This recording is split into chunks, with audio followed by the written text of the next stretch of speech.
For question number 6, I'm subtracting the irrational expressions, and my first step is I need to get an LCD. So I need to have the same denominator.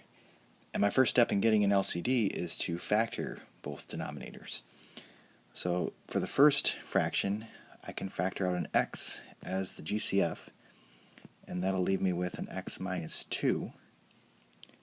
For the second fraction, because there's no number in front of the x squared, I can really just put the two numbers that multiply together to give me positive 4 and add together to give me negative 4. And that'll be a minus 2 and a minus 2. So my LCD, I'm going to need an x because this one has an x.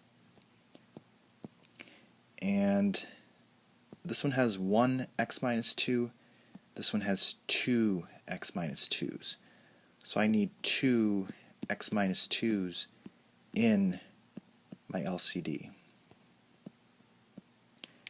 So it's the greatest number of times that you see it in any one denominator.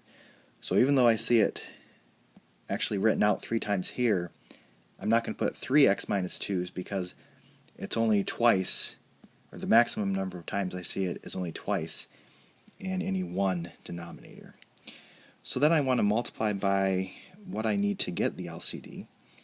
So the first fraction is missing an x minus 2.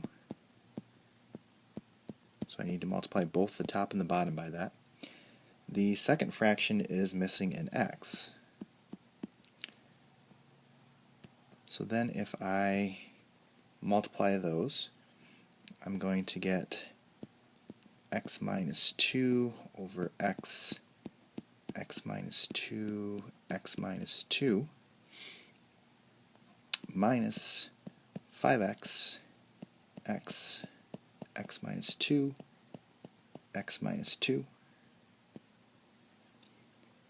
So now they have the same denominator.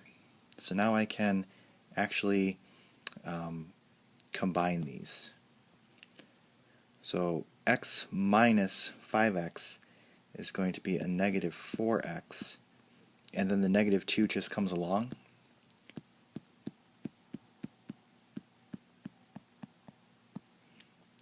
And then I want to simplify my answer as much as possible. So out of the top I can factor out a negative 2, leaving me with 2x plus 1.